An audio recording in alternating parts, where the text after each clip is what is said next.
E aí, pessoal, tudo bem com vocês? Bom dia, né? Boa tarde ou boa noite. Como é que vocês estão? Espero que bem, se cuidando, né? Em casa de preferência, não na praia, certo? Nem fazendo festinhas, a lá alguns influenciadores digitais influencers aí, né? Passando o coronga para todo mundo. Vamos dar continuidade ao nosso assunto e à nossa aula. Então, na aula passada eu trouxe para vocês, né, podem ter se assustado, né, com aqueles quadros gigantescos de combinações e de valores de números gigantescos. Aí a gente começou a falar sobre a segunda lei de Mendel, né? Então, lá o que o Mendel fez lá, só para dar uma pequena recapitulada, o que o Mendel fez lá na sua segunda lei, ou seja, o que ele foi destrinchar lá, né? Então, o que a gente viu lá, o que a gente sabe lá da primeira lei de Mendel, da lei da formação dos gametas, né, segregação de fatores, que a gente percebeu lá, ele percebeu que os fatores, na formação de gametas, né, eles se separavam na mesma proporção para formar os gametas, né? Então a gente tinha lá, por exemplo, ele estava estudando lá cada característica em separado, né? Então ele estava observando qual era a regra e o padrão de herança genética, no caso, para ele, de herança hereditária, que a gente tinha em fatores isolados, né? Então os fatores para a cor da semente, para a textura da semente, para a altura da planta. Então ele observava como é que os fatores se segregavam, os fatores que a gente já sabe hoje em dia que são genes, né? Como é que eles se segregavam e como eles se expressavam ao longo das gerações, né? Então ele foi estudando cada característica, uma de cada vez, certo? De forma independente, separada. E aí ele encontrou lá suas proporções, a quantificação, ele descobriu a questão de dominância, de recessividade, da proporção em que os fatores eram, como os fatores se separavam na formação de gametas, né, na mesma proporção. E aí foi tudo isso que ele descobriu lá, e a gente aprofundou em vários casos diferentes de herança, que é chamado de monohibridismo, né, estudando alelos que determinam um conjunto de características, certo? Então alelos que determinam uma característica. Então cada alelo determinando, ou conjunto de alelos determinando a mesma característica, tipo sanguíneo, pigmentação na pele, cor de semente, cor da flor, e por aí vai, né? Até nos casos de genes letais, né? A acondroplasia, né? Então plasia a gente via lá, né? O anão, o que não nascia, mas tudo seguindo aquela ideia de um par de alelos determinando uma característica, certo? E aí o que ele queria fazer, o próximo passo que ele queria dar nos estudos dele, era descobrir, quando a gente fosse estudar a herança de características múltiplas, né? Ou seja, quando a gente for estudar processo de herança de características que aconteciam ao mesmo tempo, né? Então vamos estudar a expressão de duas características diferentes, né? A altura da planta, a cor da semente. Ele queria ver se quando essas características eram herdadas nas gerações, ao longo das gerações, ele queria saber, a dúvida dele era se essas características elas eram herdadas ligadas, ou seja, se a herança de uma característica influenciava na herança da outra característica, ou se essas características, ou seja, se os fatores que determinavam essas duas características, elas eram herdadas de forma independente. Ou seja, ele quer saber se na segregação de múltiplos fatores para múltiplas características, ele queria ver se esses fatores eles se segregavam juntos, ou seja, de forma dependente, e se iriam se expressar de forma igual, né, e seguiriam a mesma proporção de 3:1, ou se cada um dos fatores que determinavam esses fatores múltiplos, que determinavam essas características múltiplas, ou seja, se esses genótipos múltiplos que determinavam fenótipos múltiplos, eles, quando fossem se segregar e fossem ser herdados ao longo das gerações,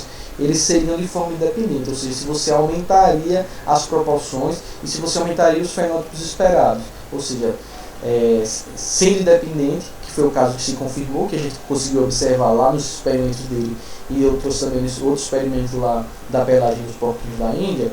O que se percebeu foi isso, que os fatores que determinam características diferentes na formação dos gametas, eles vão se segregar de forma independente, E ao se combinar, ou seja, quando tiver a fecundação desses gametas, essa fecundação vai ser o acaso. E essa separação nos gametas também será o acaso, né?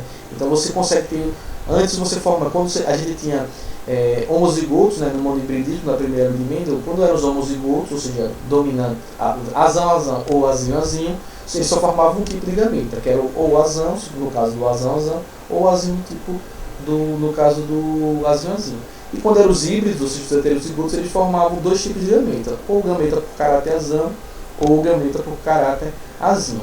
Quando a gente trata de polihibridismo, ou seja, de vários híbridos, ou seja, heterozigotos para várias características, a gente viu lá que, no caso quando a gente viu híbrido para duas características, né, foi lá, sei lá, era o Vzão, Vzinho, Rzão, Rzinho. Então a gente viu que eles não formavam. Eles não formavam dois tipos de gametas. Se eles tivessem ligação, ou seja, se a segregação dos fatores fosse dependente, a gente ia formar apenas dois tipos de gametas, certo? Vzão, Rzinho, Vzão, Rzão e Vzinho, Rzinho, certo? Mas quando ele observou lá, nas proporções em F2, que aumentavam, né, pela proporção 9 para 3 para 3 para 1, então ele percebeu lá que, na verdade, as combinações eram aleatórias ao acaso, né? Então você poderia formar, cada um dos indivíduos ia formar 4 combinações diferentes de gametas. Então, à medida que a gente vai aumentando o número de hibridismo, né? Azão, azinho, Bzão, Bzinho, Czão, Czão, essa proporção ela vai ficando cada vez mais esticada, ela vai ficando cada vez maior, ou seja, a gente vai produzindo mais gametas, a gente vai produzindo mais genótipos, a gente vai produzindo mais combinações fenotípicas, né? Então esse segundo caso aí é o caso que ele percebeu lá da segregação independente dos fatores. Beleza? Fácil, né? Não tão fácil, mas agora na segunda aula aposto que vocês já estão conseguindo assimilar um pouquinho mais. Vou explicar agora para vocês as bases da segregação desses fatores, ou seja, como é que esses fatores se segregam na célula, no processo de formação dos gametas, no processo de divisão celular para a formação dos gametas, como é que esses fatores eles vão se segregar, como é que eles vão se separar. Então é isso que a gente vai ver a partir de agora. Então vamos ver aqui como é que acontece a segregação de cromossomos e genes na meiose, certo? Esse é o assunto lá do primeiro ano. Vamos dar uma relembrada aqui. Então aqui eu estou usando o caso de um indivíduo duplo heterozigoto, certo? Caso do indivíduo azão, azinho, Bzão, Bzinho, certo? Então a gente tem um duplo heterozigoto, né? Então, tá lá aqui. Então, essa é a primeira célula que está lá em cima, cromossomos duplicados. A gente está lá encontrando, observando. Deixa eu aumentar aqui para vocês verem melhor, certo? Então aqui em cima ali, a gente tem aqui, veja lá, a gente tem os cromossomos duplicados. Como era isso, professor? Quando a célula não está se dividindo, o DNA está no formato da cromatina, né? E quando ele vai iniciar o processo de divisão celular, o material genético ele forma os cromossomos que só tem uma perninha, né? Mas como você vai fazer a divisão celular, para gerar nova célula, você precisa ter cromossomos para formar essa nova célula. Os cromossomos eles se duplicam, então eles ficam nesse formato de X, com essas duas perninhas aí, certo? Então nesse caso aí, é um díhíbrido, Azão, Azinho, Bzão, Bzinho. Beleza? Deu para entender isso? Aí que vocês estão vendo lá nas perninhas, eu sei, professor, mas aí tem 4. Tem Azão, Azão, olha aí, Bzão, Bzão, Azinho, Azinho, Bzinho, Bzinho. Olha quanto ela tem. Tem isso porque os cromossomos estão duplicados, certo? Então ele só teria, lá no vermelho, uma perninha Azão e no azul, uma perninha Azinho. E da mesma coisa no vermelho do Bzão lá. Então ele teria só uma perninha Bzão e uma perninha Bzão e uma perninha Bzinho no azul, certo? Como ele vai iniciar a divisão celular, ele duplica seus cromossomos. Então, se ele duplica seus cromossomos, ele duplica seus alelos juntos, ou seja, ele vai dobrar os seus genes, né? Então, ele está lá o gene Azão, Azão duplicado, o gene Azinho, Azinho duplicado, o alelo Azinho, Azinho duplicado, Bzinho, Bzinho duplicado e Bzão, Bzão duplicado. Então, lá a célula vai iniciar lá dentro do seu núcleo, certo? E ela vai iniciar a divisão celular, certo? Nesse caso aqui, ela vai ter duas possibilidades de combinações diferentes, certo? Vamos observar a possibilidade 1, certo? Então esqueçam aqui por enquanto a possibilidade 2. Vou até puxar aqui para ficar mais fácil. Então na possibilidade 2. Então lá na fase, lá, se vocês lembram, né? Na fase na metáfase, né? Lá na divisão celular, então aqui começamos, como é a formação dos gametas aqui? Meiose, né? Então lá na meiose 1, a gente vai ter o que? Os cromossomos homólogos, lembra, os pares de cromossomos, eles vão ficar emparelhados lá que a gente chama da placa metafásica, ou seja, no meio da célula, né? Então, quem são os cromossomos homólogos? Aqueles cromossomos iguais, aqueles pares, né? Lembram lá, a gente tem 46 cromossomos. Esses 46 cromossomos, eles se agrupam em pares, né? Então, esses pares, eu já expliquei isso no começo do ano, vou relembrar. Esses pares, os que a gente chama de pares homólogos, são os cromossomos homólogos são os cromossomos que estão no mesmo par, eles têm o mesmo tamanho, a mesma estrutura, o mesmo formato, né?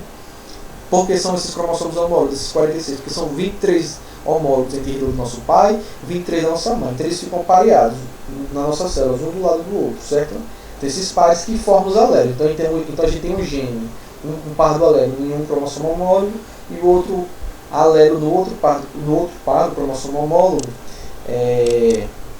Lembrando que sempre no mesmo locus gênico, ou seja, na mesma posição, na mesma altura. Então aqui nesse caso aqui, ele na placa metafásica, né, lá no meio, na metade da divisão celular, da meiose 1, então a gente vai ter o emparelhamento dos cromossomos homólogos, né? Então vai ficar, quem são os homólogos? Azão e azinho, certo? Esses que são os homólogos, beleza? E Bzão e Bzinho estão lá emparelhados, lá os cromossomos estão do lado do outro, duplicados, né? Então eles são duplicados aí e eles estão do lado do outro. Então o que acontece? Ao final da metáfase, a gente vai ter a separação e lá no final da divisão celular, né, da telófase, a gente vai ter a citocinese, que é a separação do citoplasma, né, da membrana plasmática do citoplasma. Então quando eles estavam emparelhados aqui, o que aconteceu? Foi arrastado para cada uma das novas células, cada uma dessas células, um par de um par de cromossomos, certo? Então ele separou os cromossomos homólogos. Então vem essa aqui que está com as células em vermelho. Então vem o cromossomo que tem os alelos azão. Então azão e Bzão. Gente, não são dois azões diferentes. É o mesmo azão, mas ele está duplicado. Isso aí é o cromossomo duplicado. Não tira isso da mente, né? Não são vários alelos diferentes. Então, o mesmo alelo é o mesmo azão, só que está duplicado. Então nessa primeira parte aí na metáfase 1, da meiose 1, ele separa os cromossomos homólogos, ou seja, ele separa os pares, certo? Então, para um lado foi o cromossomo que tinha um alelo azão e o outro cromossomo que tinha um alelo Bzão, e para outra célula foram os outros cromossomos homólogos, né? O cromossomo que tinha o alelo azinho e o cromossomo que tinha um alelo Bzinho, certo? Então eles se separaram, beleza? Aí é o fim da meiose 1. Mas lembra que a meiose ela tem duas fases, né? A fase 1, a meiose 1 e a meiose 2. A meiose 1, que é a fase reducional, ou seja, você reduz o número de cromossomos das células, e a fase 2, que é igual à mitose, né? Que você só vai fazer a multiplicação de células. Lembre lá que a meiose ela forma o quê? Ela forma os gametas da gente, né? O espermatozoide e o óvulo. Então, para formar um novo indivíduo, no espermatozoide tem que ter 23 cromossomos e no óvulo 23. Então, no processo de meiose, ela reduz o número de cromossomos para formar os gametas, certo? Então, nessa primeira meiose aqui, ela reduziu o número de cromossomos. Veja lá que no começo a gente tinha 4 cromossomos duplicados, estão vendo lá? Aqui nessa fase, aqui nessa parte aqui, agora eles têm 2 cromossomos duplicados, certo? Então, ele reduziu o número de cromossomos na célula. Então, aqui inicia novamente a meiose de número 2. Na meiose número 2, o que, é que vai acontecer? Não vão se emparelhar os cromossomos homólogos, certo? Até porque aqui eles não são homólogos, né? Aqui eles vão separar as cromátides irmãs. Professor, o que são as cromátides irmãs? Cada uma dessas perninhas do cromossomo duplicado, a gente chama de cromátide, certo? Então o que, é que vai acontecer aqui na meiose 2? Eles não vão separar mais os cromossomos, eles vão separar as cromátides irmãs, ou seja, eles vão separar os cromossomos duplicados. Então o que, é que vai acontecer aqui? Olha, vai separar, separou aqui, então ficaram 2 células, né? 2 células aqui nessa primeira aqui, na esquerda do vermelho, então ficou um gameta azão, Bzão, e o outro gameta igual, azão, Bzão, certo? Beleza? Formam 2 gametas, 2 células que têm os mesmos cromossomos. E aqui na azul também, azinho, Bzinho, quando separa os cromátides irmãos, ele separa as perninhas, certo? Ele quebra essas perninhas, elas estão assim juntas, ele puxa uma perninha para cada lado. Então, nesse caso aqui, formou duas células. Ao final da meiose, a gente forma 4 células. Né? Então, a gente formou duas células, Azinho, Bzinho. Beleza? Então, nessa primeira possibilidade aqui, olha, a gente formou gametas que tem os alelos Azão e Bzão e gametas que tem o alelo Azinho e Bzinho, certo? Então já formou duas possibilidades de gameta, ou seja, lá do início dessa célula inicial aqui, dessa primeira célula aqui de cromossomos duplicados, na possibilidade 1 a gente formou esses dois tipos de gametas, Azão, Bzão e o gameta Azinho, Bzinho. Só que a gente pode ter uma outra possibilidade de formação de gametas, certo? Vamos aqui seguindo aqui a possibilidade 2. Vou puxar para aqui para eu não sumir, vocês ficarem para a minha cara. Então aqui, olha, na possibilidade 2 acontece a mesma coisa aqui. A gente tem um emparelhamento dos cromossomos homólogos, olha, os cromossomos Azão emparelhado com o cromossomo que tem um alelo Azinho e o cromossomo Bzinho emparelhado com o cromossomo Bzão. Opa, mas olha a diferença que a gente tem na possibilidade 1. Naqui eles continuam sendo os cromossomos homólogos emparelhados. Veja que está A com A e B com B, certo? Só que agora ele alterou a ordem. Ao invés de ficar no lado esquerdo Azão e Bzão, ficou Azão em cima e o cromossomo com o alelo Bzinho embaixo. E do outro lado a mesma coisa, inverteu, ficou Azinho com Bzão. Então acontece aqui, olha, meiose 1, né, metafase 1, né, formação da placa metafásica, aqui os cromossomos homólogos emparelhados no meio da célula, terminou a primeira divisão celular. Veja aqui, compare aqui as células da primeira possibilidade da segunda. Enquanto na primeira, ficou lá na primeira célula os alelos Azão com o alelo Bzão, e na segunda Azinho, Azinho com Bzinho, Bzinho, certo? Esses cromossomos. Na segunda possibilidade a gente ficou com Azão, Azão e Bzinho, Bzinho.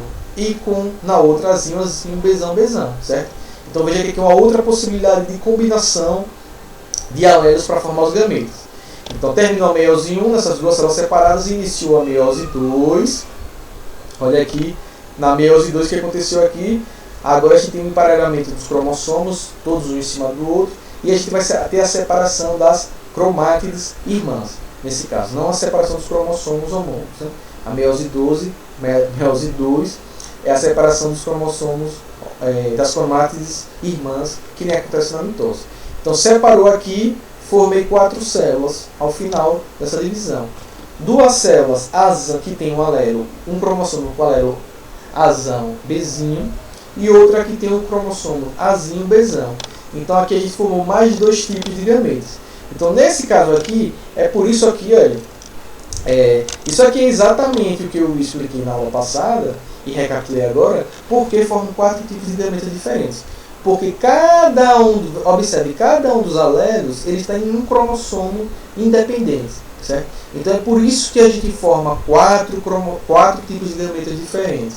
Se a gente voltar aqui no começo, é só você observar aqui a natureza de onde os alelos estão. Veja, cada um dos alelos está em um cromossomo separado, certo? Eles não estão no mesmo cromossomo. Se Azão, Azão e Bzão, Bzão estivessem no mesmo cromossomo, nesse caso a gente não teria segregação e independência. Eles se segregariam juntos e a gente teria a mesma proporção da primeira lei de Mendel, 3:1. Como vocês conseguem observar, cada alelo duplicado nesse caso, cada alelo está em um cromossomo diferente, a gente amplia a possibilidade de número de gametas, porque eles vão se segregar de forma separada. Eles não dependem. Eles só se segregariam de forma dependente se eles estivessem no mesmo cromossomo. Então, ali no vermelho que tem Azão, Azão, eu poderia ter em cima Bzão, Bzão. Aí sim, como eles estão juntos, eles se segregariam juntos. Né? Isso aí a gente vai ver com uma condição mais na frente, que a gente chama de ligação gênica, né? Mas isso é mais pra frente. Né? Que tem características que estão no mesmo cromossomo. Mas isso é mais pra frente. Beleza? Então, veja aqui mais um quadrozinho resumido aqui, esse esqueminha aí da segregação dos gametas. Então aí tem uma tabelinha resumida, cortou ali o Azão, né, mas ali era o gameta, né, Azão, Bzão, Bzinho, né, acabei cortando aí, desculpe, o genótipo, né, inicial, e aí acontece, a gente vai ter essa separação, né, do Azão, Azinho se separa independente, né, e a mesma coisa do Bzão. Então Bzão, Bzinho se separa independente. Então posso combinar ali, seguindo lá o caminho de cima, Azão, ele pode se juntar com Bzão ou com Bzinho. Aí já temos 2 tipos de gametas, né? Azão, Bzão, Bzinho. E o Azinho ele pode se combinar também da mesma forma. Ele pode se combinar com o Bzão, formando o gameta Azinho Bzão. E ele pode se combinar com o Bzinho, formando o gameta Azinho Bzinho. Então, nesse caso, a gente tem a formação de 4 tipos de gametas. É por isso que se formam 4 tipos de gametas, né?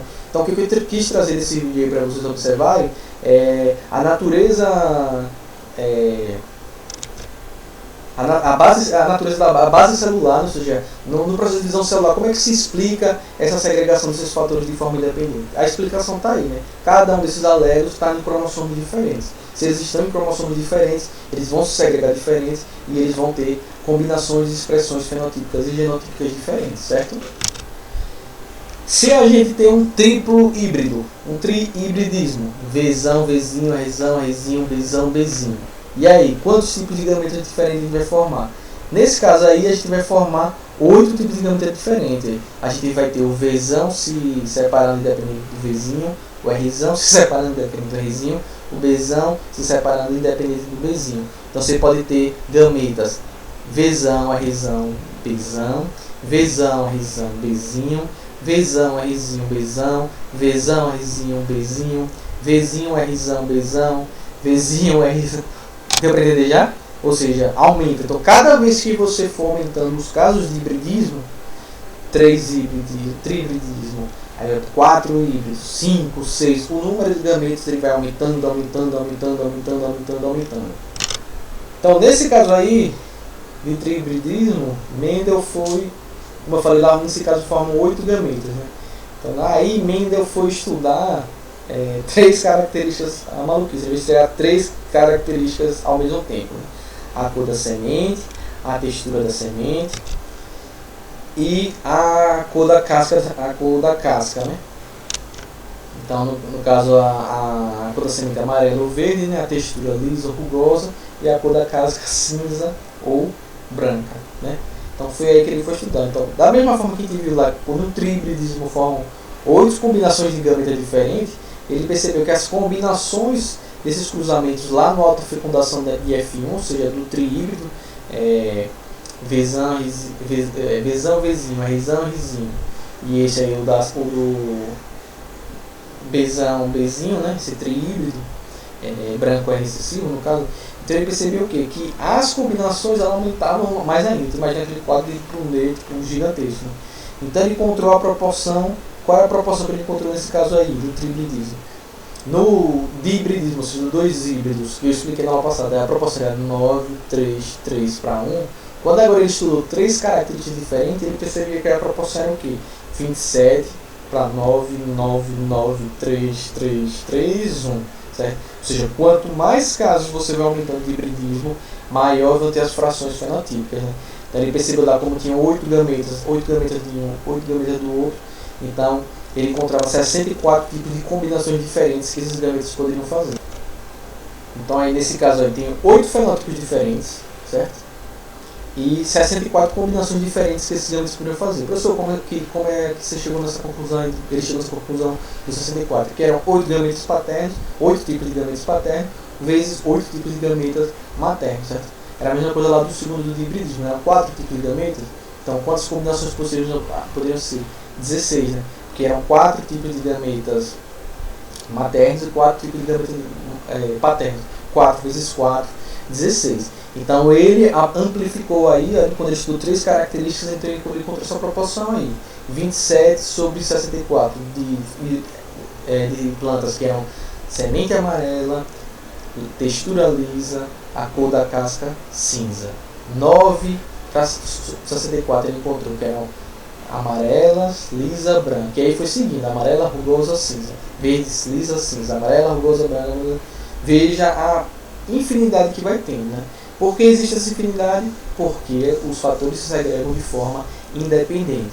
Então, nesse caso aí, a gente vai ter uma tendência crescente dessas probabilidades.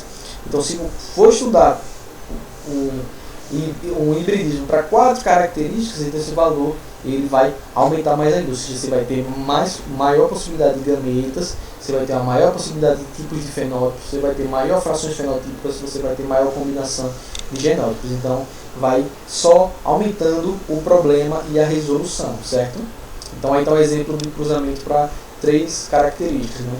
Um autocruzamento de um triíbrido, ele é híbrido para cada uma das características, a gente tem essa proporção aí. Foi isso que ele encontrou quando ele estudou três características. E aí ele foi estudando 4, 5 e ele foi sempre observando que ela seguia, numericamente, ela seguia a mesma proporção, certo? Professor, e se eu pegar lá uma porrada de híbrido, como é que eu descubro quantos gametas eles vão formar? Porque se você descobre quantos gametas, a possibilidade de gametas que ele pode formar, você consegue, ao multiplicar os gametas, o número de gametas, a possibilidade de gameta paterno pelos gametas maternos, você consegue descobrir quantas combinações possíveis pode ter, né? Então a gente viu lá que no caso anterior é 64, por quê? Porque a gente formava 8 tipos de gametas, certo? Então nesse caso aqui, como tinha 8 tipos de gametas, a gente fez 8 paternos vezes 8 maternos, a gente formava 64 gametas. A gente viu lá no caso do hibridismo, com duas características. Então como eram 4 gametas, 4 combinações possíveis de gameta, a gente tinha 4 gametas do pai se juntando com 4 gametas possíveis da mãe, a gente tinha 16 combinações. Como é que eu consigo descobrir, por exemplo, se me botam lá 10 híbridos, certo? Ou seja, azão, azinho, bezão, bezinho, cezão, cezinho, bezão, bezinho, o alfabeto inteiro. Como é que eu consigo de forma mais fácil descobrir quantos gametas tem do que sai faz uma segregação de um por outro, fazendo aquela árvore para descobrir. Então tem uma possibilidadezinha aqui que a gente faz, tem uma regrinha bem aqui, certo? Então qual é a regrinha? A partir vocês vão observar o genótipo que vai ser dado pela questão, né?